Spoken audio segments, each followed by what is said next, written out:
Seeing how this animation all of a sudden attracted a lot of views made me very happy, especially considering how small my channel is at this point. For that reason, I thought it would be fitting to make a behind the scenes video. Starting off with the rig, I made this video several years ago, and despite being an animator for a very long time, rigging wasn't anything I enjoyed back then. I didn't know how to do a very advanced setup, and it really shows in the rig. Let me show you what I mean. First off, let's look at the feet. They have some basic controls for toes and attributes, but see what happens when I use these attributes. The controls stay behind, which is not how a foot setup should work. Another cheap setup I did for the arms is the wrist twist joint. See, when I rotate the arm, it gives a smooth rotation of the forearm up to a certain point where it stops. The reason for this is because back when I created this rig, I didn't know how to use a multiply divide node to set up a proper twist joint. This one is simply a set driven key that follows the rotation of the wrist to a certain point. Also, this is not really preferred. If we look at her face, we can see that she only has a few simple blend shapes, and that's all of her expressions. Looking back at this rig, it really is quite bad.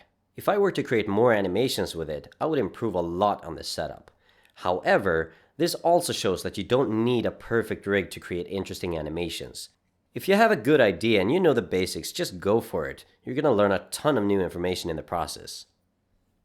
For the animation, I actually approached this a lot like we do in stop motion, while using the benefits of CG. The first thing I did was visualize the timing of the shots in my head, and I wrote it down on a piece of paper. I then created a layout to watch how the timing actually played out. I did some tweaks to it to the point where I was happy. The next step was animation. Since I work as an animator in both CG and stop motion, I'm used to working with multiple approaches. Since Chicken Run is stop motion and I wanted to stay true to the style, I decided to animate this entire thing in straight ahead animation rather than blocking out poses at different places in the timeline. Of course, if I wanted to, I could always go back and tweak some poses. But the bulk of this is just straight ahead animation on twos, some ones in there, but the entire thing is made in stepped keys. I then used Redshift to render the entire thing. Despite being on a 1070 card back then, I still managed to push the render times to around 10 seconds per frame.